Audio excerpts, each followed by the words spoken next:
본문이 아주 길기 때문에 여러분이 그 내용을 읽어가는 가운데 잘 파악해 주시기 바랍니다. 제가 본문 시간에는 많이 설명을 하지 않도록 그렇게 하겠습니다.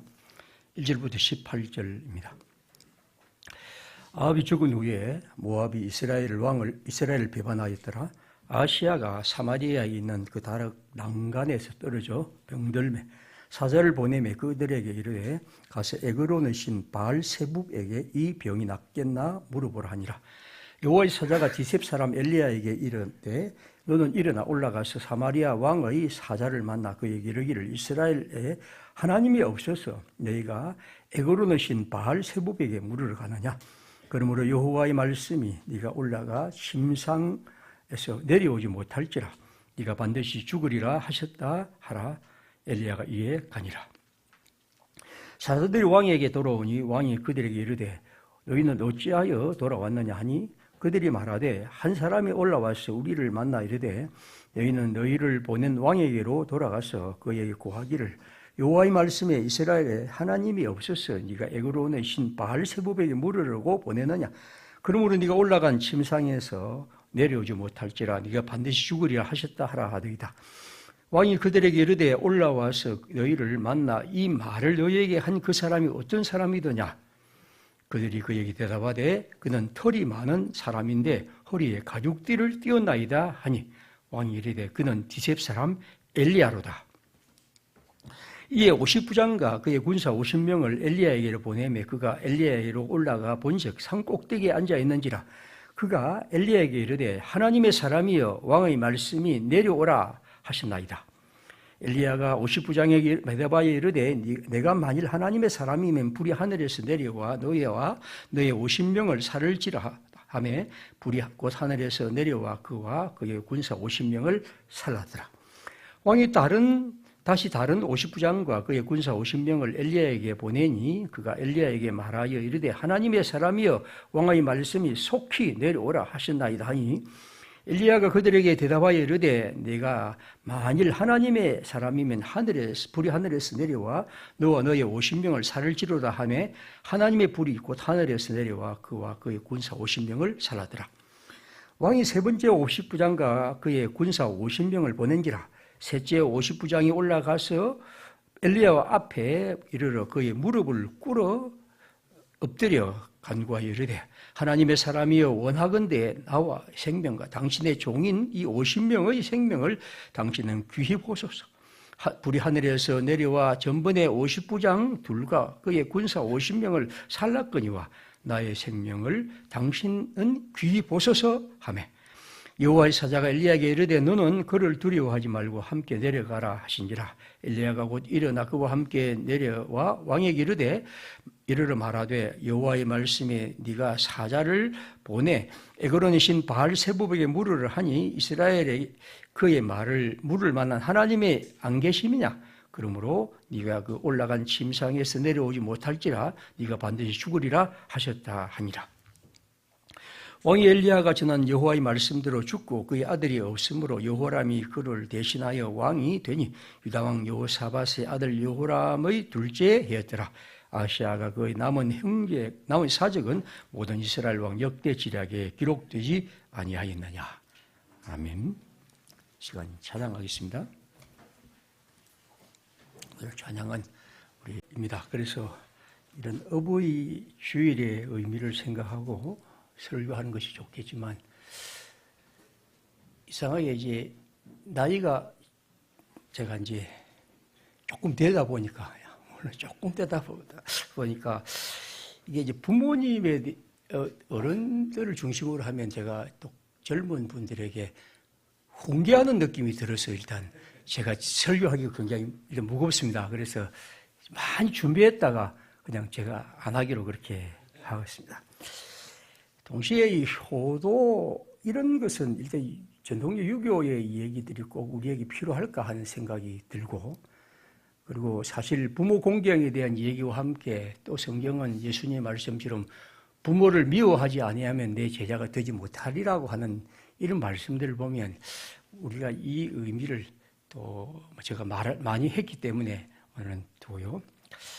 그다음에 나이가 많다는 이런 이 늙음, 노인의 의미에 대해서 한번 제가 말씀드리고 싶었는데, 요즘 이 우리나라 노인들이 좀 안 좋은 일들이 좀 많아서 막 소리치고 막 그렇게 하는 게 너무 많아서 노인의 지혜를 말하기에는 너무 좀 그래요. 그래서 막 그것도 지금 말이 좀 하기도 힘들고, 그래서 이래저래 많이 생각을 했습니다. 그래서 한번 제가 갖고 있는 이런 주제는 죽음에 대한 설교를 한번 해보고 싶은 것이, 이제 제가 조금 나이가 들어서 지금 이제 생각하고 있는 겁니다. 그래서 많이 생각하고 있고, 그래서 그 부분은 다음 기회에 한번 하도록 하겠습니다. 오늘은 여전히 우리 시대의 얘기들을 중심으로 오늘 본문을 봅니다. 아주 긴 이 얘기는 짤막짤막하게 우리 성경이 동그라미로 이렇게 구분한 것처럼 잘 나와 있습니다.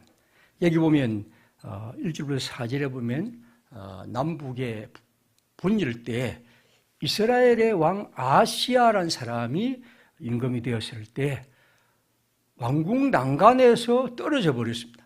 그래서 크게 다쳤는데, 우리가 이제 당시는 이 치료 수단이 그렇게 발달하지 않았기 때문에 보통 이제 그 제사장이나 이런 사람에게 도움을 구합니다. 물론 이제 의사들이 뭐 이런 민간 치료를 했지만, 근데 보통 하나님의 제사장에게 가서 어떤 문제를 자문하는데, 이 사람은 이웃나라 블레셋의 신 바알세붑에게 구하죠. 바알세붑은 바알세불이라는 것 똑같습니다. 우리가 보통 많이 당장에서는 바알세불이고 바알세붑 이렇게 됐습니다. 히브리어 자체는 바알세붑이나 바알세불이나 같은 것인데, 바알이라는 것은 고대 근동 지역의 대표적인 신입니다. 바알의 이름이 엄청 많은데 그 중에 에글론의 신은 바알의 세붑이라는 신입니다. 이 신이 아마 효험이 있었던 것으로 이름난 것 같은데, 거기 가서 이제 도움을 구하죠. 자문을 구하는데 내 병의 치료에 대해서 요청을 합니다. 그 말을 들은 하나님께서 이제 이렇게 말씀하죠. 네가 어떻게 이 나라에 하나님이 없냐? 하나님이 없느냐? 어떻게 에글론의 신 바알세붑에게 물으러 가느냐? 그렇게 말씀하면서 너는 반드시 침상에서 내려오지 못할 것이다. 네가 지금 다친 것 때문에 죽을 것이다. 그렇게 말합니다. 이 1절과 4절까지입니다. 그 다음에 5절부터 8절은 이제 이 사신들이 지금 바알세붑에게 이 도움을 구하려 가는 사신들이 가다가 이 말을 듣고 이제 엘리야에게서 이 말을 듣습니다. 엘리야가 그 사신들에게 그 얘기를 알려줍니다. 그러자 이 사람들이 돌아와서 왕에게 보고를 합니다. 왜 이렇게 빨리 왔느냐 하니까, 우리가 가는데 한 사람이 나타나서 이렇게 말하고 왕이 결코 침상에서 내려오지 못할 것이라고 얘기를 합니다. 그러자 묻습니다. 그 사람이 누구냐 하니까, 여기 보니까 8절에 그는 털이 많은 사람인데 허리에 가죽띠를 띈 사람입니다.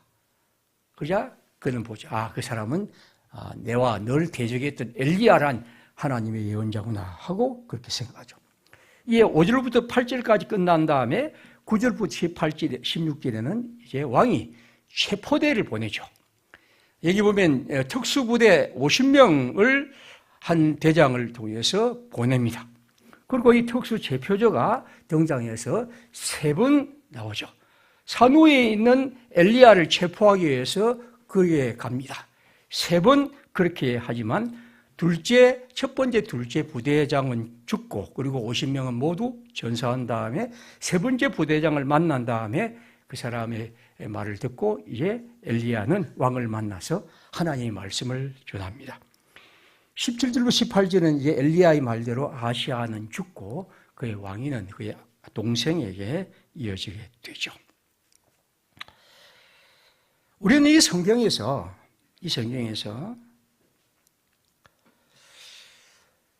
엘리야를 체포하러 간 이 3 부대에 대한 얘기를 오늘 한번 살펴보려 합니다. 우리는 이런 질문을 당연히 할 수 있습니다. 세 부대는 모두 왕의 체포 명령을 갖고 엘리야에게 갔는데 두 부대는 전멸하고 세 번째 부대는 목숨을 보존하고 그리고 그 엘리야를 왕 앞으로 인도하는 데 성공했다는 것입니다. 왜 그랬을까? 이게 우리가 보고 싶은 얘기입니다. 다시 우리 한번 봅시다. 첫 번째 부대장이 소리칩니다. 산꼭대기에 엘리야가 앉아있는 것을 보고 그에게 소리쳐서 이렇게 말하죠. 왕의 명령이시 내려오시오. 그렇게 하자 부대장과 50명을 불태워버립니다. 두 번째 부대장이 소리칩니다. 그러자 하늘에서 불이 내려와 그 부대장과 50명을 태워버립니다. 그리고 세 번째 왕의 체포 명령을 받은 부대장이 엘리야에게 와서 말합니다. 그는 엘리야 앞에 무릎을 꿇고 애원하며 말합니다. 하나님의 사람에게서는 우리의 청을 물리치지 말아주십시오. 우리를 귀하게, 목숨을 귀하게 여기십시오. 예전에 이런 일이 있었는데 그들처럼 우리를 죽이지 마시고 우리에게 목숨을 귀하게 여기십시오. 그러자 그의 부대원은 살고 그리고 그 뜻은 이루어집니다. 자, 우리는 이 성경에서 이 얘기를 어떻게 이해해야 할 것인가 하는 겁니다. 문제의 핵심은 이 체포 명령이 정당한 것인가 하는 것이죠. 다시 말하면 아시아라는 임금이 하나님의 선지자, 예언자 엘리야를 체포하는 것이 정당한 것인가 하는 문제입니다. 열왕기 하 1장 바로 앞에 있는 열왕기 상 22장 51절부터 53절은 마지막 구절인데 바로 이어집니다. 이렇게 되었습니다. 유다의 여호수밧, 지금 우리가 말하는 왕 제37년에 아합의 아들 아시야가 이스라엘의 왕이 되어 2년 동안 이스라엘을 다스립니다. 이 아시아한 얘기입니다.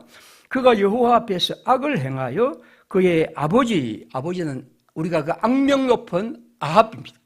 그리고 그의 어머니, 그리고 그보다 더 악명 높은 이세벨입니다. 이세벨의 길과 이스라엘의 범죄한 느봇의 아들 여로보암, 다시 말하면 이스라엘의 초대 왕 하나님을 대적한 우상숭배의 두령이죠. 길로 행하여 바알을 섬겨 그에게 예배하며 이스라엘 하나님 여호와를 노하시게 하기를 그의 아버지의 온갖 행위가 차였더라. 아버지 못지않게 그는 하나님께 우상숭배와 온갖 악을 행하였습니다. 아시아는 그런 사람입니다. 아합은 나봇의 포도원을 강탈하고 그 어렵고 참 힘겨운 사람을 죽이고 그리고 그런 사악한 일을 한 그런 악한 왕입니다. 그의 아버지의 뒤를 이어 아시아는 그런 행동을 하는 사람입니다. 왕은 우리가 하나님을 섬기며 그 뜻을 준행하며 공의롭게 다스려야 할 책무를 갖습니다. 이스라엘의 왕은 권력과 힘의 상징이 아니라 하나님의 대리자로서 하나님의 뜻을 준행하며 그 뜻을 선언하며 그 뜻을 실천하는 사람입니다. 시편 72편은 이렇게 말합니다. 유명한 이스라엘의 왕의 대관식시입니다. 하나님이여 주의 판단력을 왕에게 주시고 주의 공의를 왕의 아들에게 주셔서 그가 주의 백성을 공의로 재판하며 주의 가난한 자를 정의로 재판하리니 의로 말미암아 산들이 백성에게 평강을 주며 작은 산들도 그리하도다. 그가 가난한 백성들의 억울함을 풀어주며 궁핍한 자의 자손을 구원하며 압박하는 자를 꺾으리로다. 그들은 왕을 세우면서 만세수를 하옵소서라는 그러한 노래를 부르지 않고 이 왕이 하나님의 판단력과 하나님의 공의를 따라 이러한 삶을 살아가야 하고 이런 통치를 펼쳐야 한다는 것을 기원하며 기도했습니다. 그러므로 그 대관식은 왕이 높아지는 자리보다도 하나님의 엄중한 명령을 듣고 내가 그 명령을 이 땅에 이 백성들에게 선포하며 살아가야 할 굳센 다짐의 자리가 바로 왕의 대관식입니다. 그런데 지금 아시에란 임금은 우상을 섬기하며 그의 아버지 바알과 그의 어머니 이세벨을 본받아 불의한 행동을 하며 온갖 부끄러운 일들을 행하였고, 그리고 그것을 나무라며 그것을 대결하는 하나님의 예언자 엘리야를 체포하고 있습니다. 자, 그러면 이 부당한 명령 앞에서 이 세 부대는 어떻게 행동합니까? 자, 앞선 두 대부대장은 어떻게 행동합니까? 그는 왕의 명령을 받은 자입니다. 그렇다면 그것을 수행하고 이루어야 합니다. 그는 이렇게 소리칩니다. 1장 9절 세 번역입니다. 어명이요, 하나님의 사람께서는 내려오시오. 왕의 명령만큼 지엄하고 절대적인 일이 있습니까? 이 부대장은 이 명령을 그저 그렇게 수행하는 기계며 자동인행입니다. 왕이 명령했고, 나는 명령을 받았고, 나는 힘이 있고, 나는 특수부대고, 나는 50명을 거두는 자이고, 그러므로 그는 그 일을 행합니다. 11절에는 두 번째 부대장은 이렇게 소리칩니다. 어명이요, 하나님의 사람께서는 속히 내려오시오. 그는 더 분명하게 자신이 왕의 명령을 받은 그런 엄중한 책임을 갖고, 그리고 그런 힘 있는 자임을 말합니다. 그런데 세 번째 부대장은 요청합니다. 그는 무릎을 꿇고 엎드려 하나님의 사람에게 은혜와 자비를 구하고, 내가 이러한 명령을 수행할 수밖에 없는 사람임을, 그래서 이 명령이 이러하니 우리 선지자께서는 이 명령 앞에서 어떻게 좀 해 주실지를 그는 요청하고 있습니다. 그는 왕의 명령을 전달하는 자가 아니라 높은 사람에게 낮은 사람이 간청하듯 공손하게, 그리고 그 명령의 수행자일 수밖에 없는 자신의 처지를 그렇게 그는 토로하고 있습니다. 그 결과 이 성경은 하나님의 뜻을 따라 이루어집니다.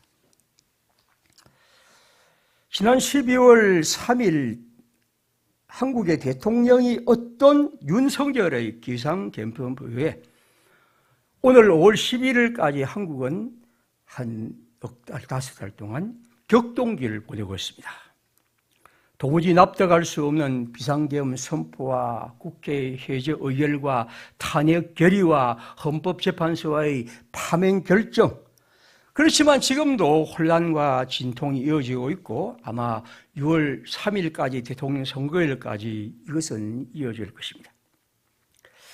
제가 지난 12월 초에 설교했듯이 누가 봐도 이 비상계엄은 불법이고 부정한 일입니다.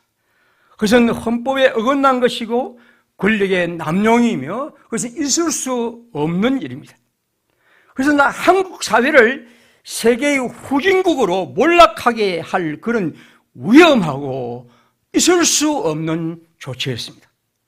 그러므로 그 명령을 발한 자 윤석열을 불의와 불법을 저질렀고 헌법재판소의 파면은 당연하고 반드시 그러했어야 합니다. 그런 사람은 대통령이 아니라 동네 반장으로도 일해도 안 됩니다. 그러므로 그가 행한 범죄에 대해서 그는 앞으로 법적인 처벌을 분명히 받아야 합니다. 이 문제는 이 명령 앞에서 사람들이 한 행동들입니다. 이 불의하고 불법한 일에 대해서 우리가 알다시피 국무총리나 국무위원, 국군의 많은 장성들, 검찰의 조직들은 이 불법한 일들에 충실한 수행자들이었습니다. 그들은 대통령이 명령했으니 그저 수행하는 기계와 자동 일행들입니다. 그들은 그것이 불법하고 불의한 것에 대해서 생각하지 않습니다. 그저 그는 명령권자고 나는 그저 수행하는 자라. 이것이 그들의 모습입니다. 국가공무원법 제59조는 복종의 의무란 것을 이렇게 규정합니다. 공무원은 직무를 수행하면서 소속 상관의 직무의 명령에 복종해야 한다. 직무 명령 요건은 이러이러하다. 그러면서 사항은 이렇습니다. 그러므로 부하는 상사의 명령에 의견을 진술할 수 있고 직무 명령이 범죄를 구성하는 경우, 즉 범죄일 때는 그 위법성이 중대하고 명백할 경우는 복종할 의무가 없다. 이렇게 규정합니다. 그들은 생각했어야 합니다. 그가 내게 명령할 수 있는 권리를 가진 자일지라도 명령해 복종해야 할지라도 그것이 옳은 것인지 옳지 않은 것인지를 생각해야 합니다. 결코 비상계엄이란 이 엄청난 일을 해서는 안 될 일입니다. 있을 수 없는 범죄입니다. 그 어떤 것도 있을 수 없는 일입니다. 그런데도 그들은 받아들이고 수행하고 그것에 회의하고 결의하고 그리고 행동했습니다. 그들은 오늘 저 두 사람의 부대장철처럼 그저 명령을 준행하는 자동 기계입니다. 그들은 생각하지 않는 자들입니다. 그들은 그 문제에 대해서 생각하지 않고 그저 내게 오는 것들을 행동하는, 수행하는 자들입니다. 잠언 28장 11절에 이렇게 말합니다. 부자는 자기를 지혜롭게 여기나 가난해도 명철한 자는 자기를 살펴 아느니라. 잠언 15장 28절에 말합니다. 의인의 마음은 대답할 말을 깊이 생각하여도 악인의 입은 악을 쏟느니라. 깊이 생각하며 자기를 살피는 것, 생각하는 일, 이것은 그리스도인에게 매우 중요한 일입니다. 아니, 오늘 이 땅을 살아가는 우리에게, 우리가 살아가는 모든 순간 우리 앞에 있는 어떤 명령, 어떤 행동의 강요, 또 우리가 그것을 행할 때마다 그것이 과연 그러한 길을 묻고 그것에서 생각할 수 있는 능력을 기르는 것, 이것이 그리스도입니다. 생각의 문제를 가장 많이 다룬 사람을 제가 알기로는 파스칼입니다. 파스칼은 끝없이 우리에게 생각에 대한 얘기를 하죠. 그래서 우리가 잘 아는 말은 인간은 생각하는 갈대다, 그렇게 말하죠. 물론 그 말의 의미는 우리의 올바른 생각, 바른 생각에 대한 얘기를 합니다. 이왕 나왔으니까 파스칼이 얘기를 하나 하죠. 나는 손, 발, 머리가 없는 사람을 생각할 수 있다. 그러나 사유 없는 인간은 생각할 수 없다. 그는 도리거나 심성일 것이다. 나는 나의 존엄성을 사유, 즉 생각에서 살펴야 한다. 인간은 분명히 올바르게 생각하는 데 있고, 그리고 이 생각이야말로 인간의 존엄성이라는 것입니다. 물론 그의 생각의 가장 중심되는 것은 올바른 생각이고, 올바른 생각의 가장 중심은 하나님 창조자에 대한 생각이라고 그는 우리를 이끌고 있죠. 그래서 이 세상에 그냥 춤추고 빗파치고 노래 부르고 구슬놀이를 하고 이렇게 즐기는 것, 왕이 되는 것, 꿈꾸는 이런 것들, 그런 걸 생각하지만, 그러나 여러분, 진정한 생각이 무엇이냐 하느냐? 사람은 진정으로 자신의 창조주와 내 삶이 무엇인지를 아는 것이 있다. 그는 우리를 그렇게 부르죠.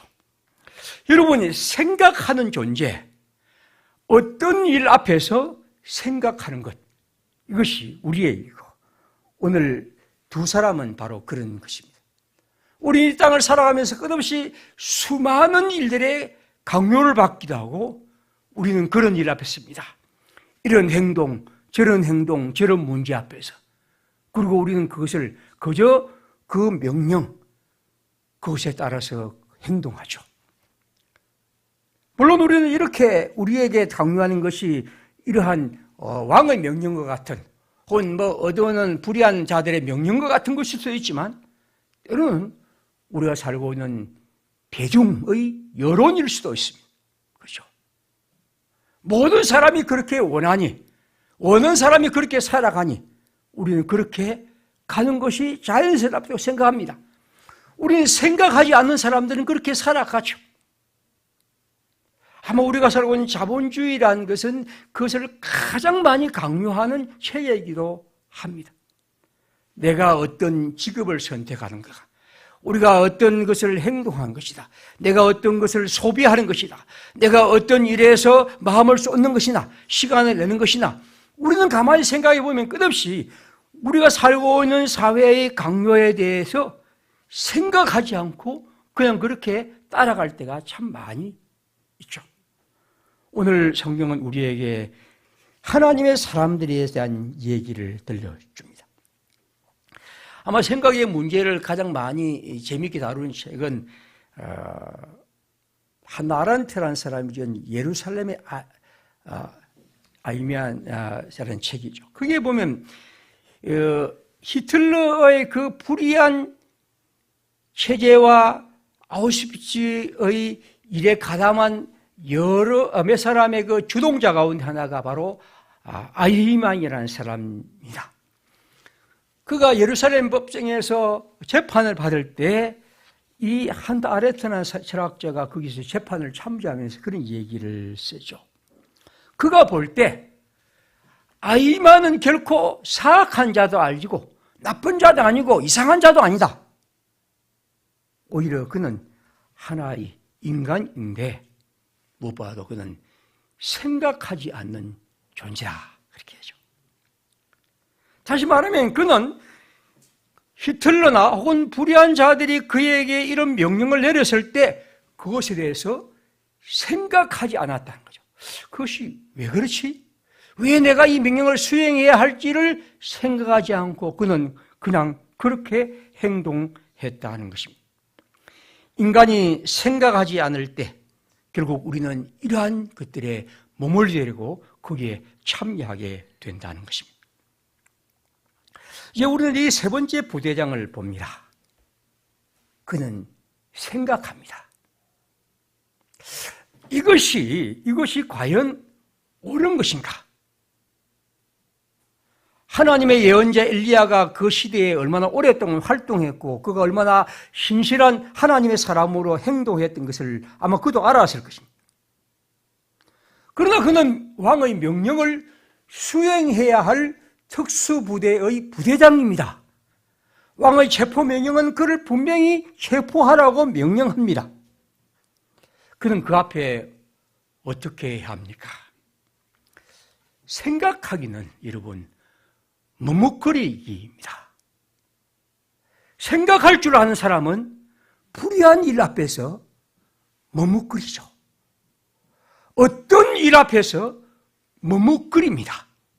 자동이능처럼 그렇게 행동하는 것이 아니고 이것이 그러한지, 이것이 행동해야 할지, 아니 꼭 행동하지 하지 않아도 그는 그것 앞에서 머뭇거리는 것이죠. 그래서 제가 오늘 설교의 제목을 생각하기, 머뭇거리기로 잡았습니다. 그리스도인은 생각하는 존재이며 그리스도인은 머뭇거리기의 존재입니다. 머뭇거림. 어떤 일 앞에서 머뭇거릴 수 있는 사람. 저는 이 성경을 몇 번 읽으면서 만약 말입니다. 이 부대장이 철수를 하고 나는 하겠다 하고 했다면 모르겠습니다. 그런데 그는 일 앞에서 어쩔 줄 몰라 합니다. 여러분 잘 읽어보십시오. 여기에서 이 부대장은 어쩔 줄 몰라 여기서 그냥 땅에 엎드려 왕의 명령이 이렇습니다. 나는 어떻게 할 줄 모르겠습니다. 라고 그는 예언자 엘리야에게 말하죠. 부당한 명령 앞에서 그것을 수행하지 못하고 그러나 그 앞에서 왕의 신하로서 이 명령을 받은 자로서 그는 이 앞에 이렇게 자신을 드립니다. 우리는 지난 5달의 위기 앞에서 수많은 사람들을 봅니다. 우리가 그런 어려운 위기와 그런 역사적 사실을 뚫고 지금까지 이렇게 오게 된 것이 무엇이었을까? 저는 그 중에 중요한 사람들을 생각하는 사람이었고 또한 머뭇거린 사람들이라고 봅니다. 우리 사회 그 불의 앞에서 생각하고 머뭇거리는 사람이 있었기 때문이죠. 헌법재판소는 윤석열 씨가 재산 집판 변론에서 이렇게 변론한 것을 기억합니다. 계엄이 단 2시간 만에 해제되었고 그로 인한 피해가 발생하지 않았다. 그래서 내게 이런 말을 하는데 마치 호수 위에 빛 빠진 달 그림자 같이 쫓아가는 느낌을 받았다고 주장을 했습니다. 그러자 헌법재판소는 이렇게 말했습니다. 그것은 국회가 2시간 만에 신속하게 비상계엄 해제를 요구했고 그렇게 할 수 있었던 것은 시민들이 그렇게 빨리 나와서 막았고 그리고 군대와 경찰의 소극적인 임무 수행 덕분이었다. 그렇게 판결했습니다. 그렇죠. 그 군인들의 소극적인 임무 수행, 즉 그 불법적인 명령 앞에서 머뭇거리는 태도 때문에 그 머뭇거림이 그 일을 다른 사람이 맡게 하고 그 일이 이루어지지 않게 했던 것입니다. 여러분 여기 왕의 특수부대 50명은 쉽게 볼 군사가 아닙니다. 저는 군대에서 저 밑에 있었기 때문에 그 사람들이 얼마나 곤란한지 모르지만 적어도 한번 옆에서 보기면 공수부대 그것도 특전사의 707 특수부대는 우리나라의 최정예 부대입니다. 보통 사람은 20명 정도는 쉽게 제압할 수 있는 자들이고 그들은 여러 가지 무장을 한 사람입니다. 만약 그들이 진짜 마음만 먹었다면 그들은 쉽게 제압할 수 있습니다. 저는 그걸 그렇게 생각합니다. 그러나 그들은 하지 않았습니다. 어쩔 수 없는 명령 앞에서 그들은 그 앞에 어떻게 할지를 모릅니다. 마치 여기 50명의 정예부대의 체포조처럼 그들은 그렇게 합니다. 상명하복은 군대에서 철저한 부대입니다. 군대의 병사는 앞에 위의 명령을 절대적으로 복종해야 합니다. 그러나 그들은 이것이 옳은 것인지를 생각합니다.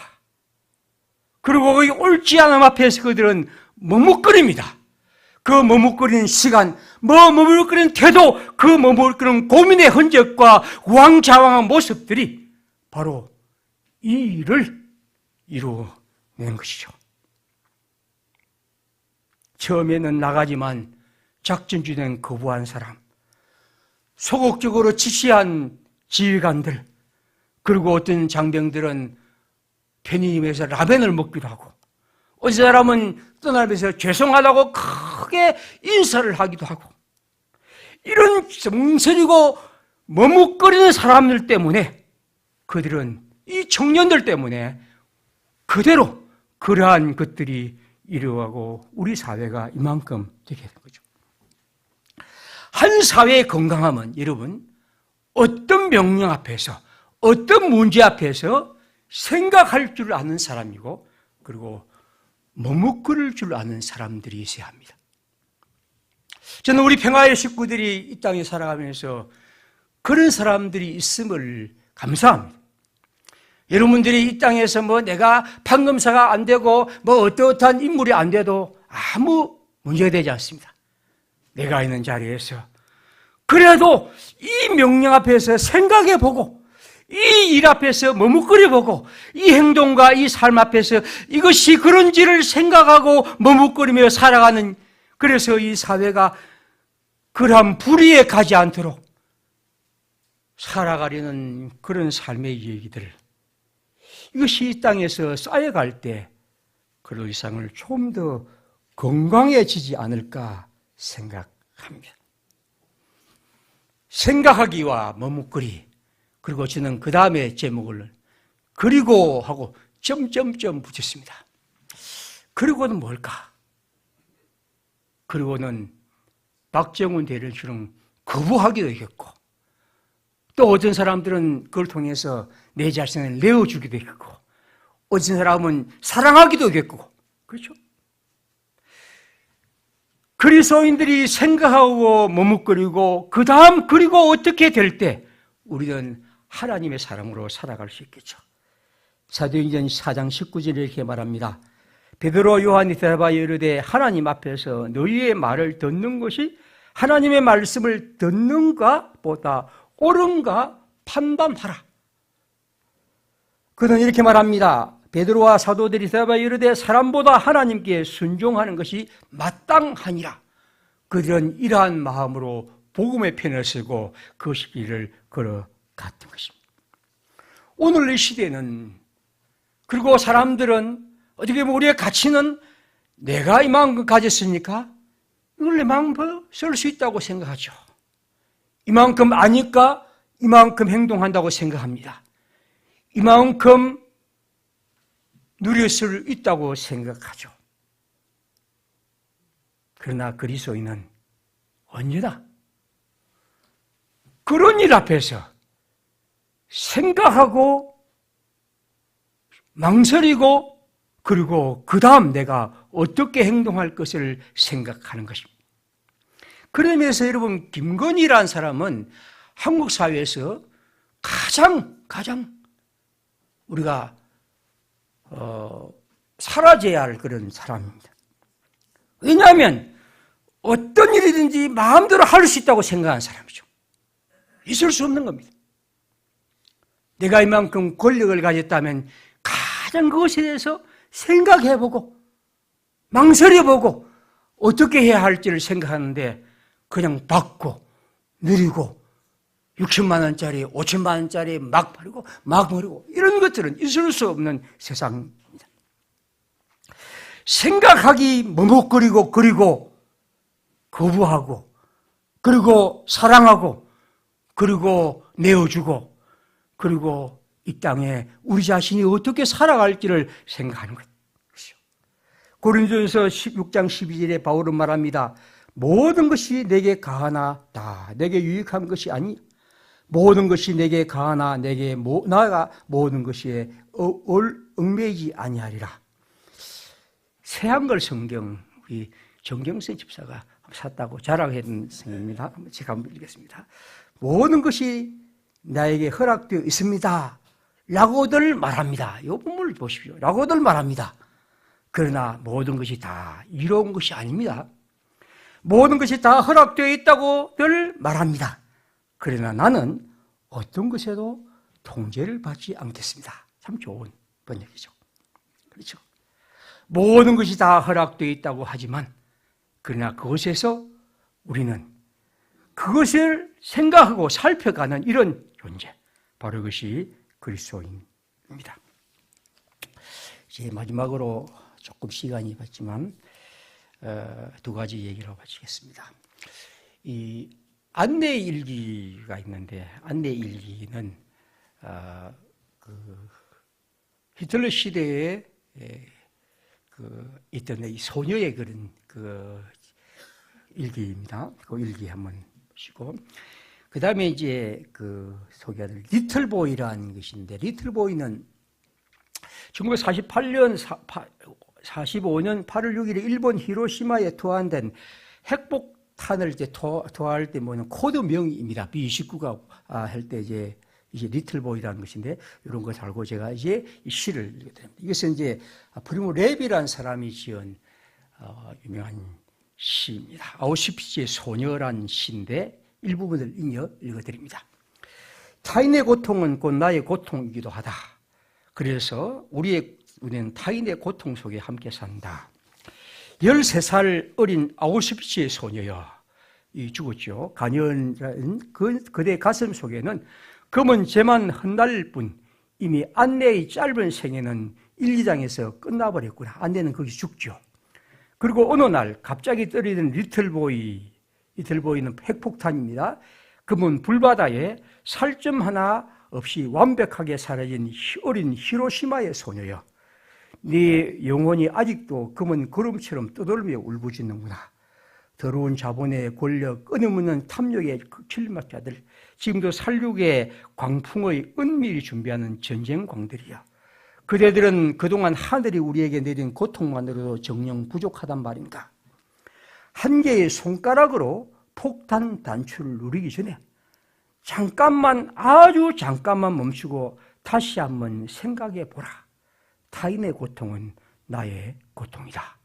이 프르모 레비는 알다시피 아우슈비츠의 생존자이죠.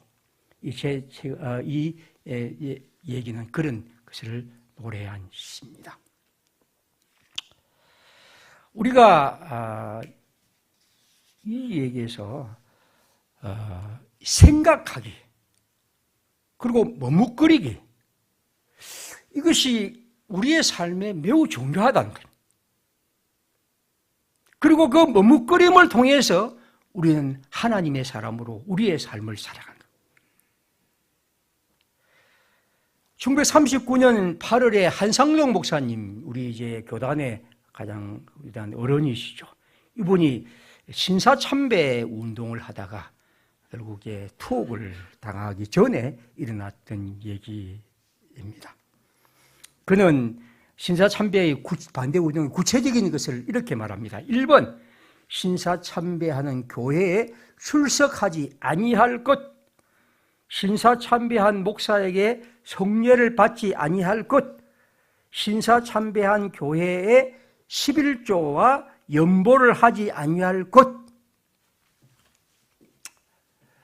맹목적으로 행동하는 일들에 대해서 그는 우리를 생각하게 하고 머뭇거리게 하고 그 속에서 하나님의 길을 찾아가게 합니다. 이런 게 이 얘기는 그저 우리의 삶이 이 시대의 흐름을 알아가는 우리에게 우리 한 번쯤은 우리를 생각해보고 우리의 길에 대해서 성찰하고 그리고 우리의 길을 그리스도 예수의 길로 더 작지만 한 걸음 한 걸음 가게 하는 좋은 얘기입니다. 이 세 부대장 중에 마지막 세 번째 부대장의 얘기처럼 우리의 삶도 그렇게 된다면 그래도 우리가 이 땅에서 하나님의 사람으로 살아가는 길이 되리라 믿습니다. 함께 시간 기도합시다. 하나님의 사람들로서 우리가 항상 너무 이 세상의 흐름 또 물결 그렇게 살아간다면 조금 더 생각하고 뭉거려보고 그리스도의 길을 찾아가려 하는 그런 귀한 걸음, 이것이 우리 교회의 길이고 또 그리스도의 길임을 믿고 함께 살아갈 수 있기를 바랍니다. 기도합시다.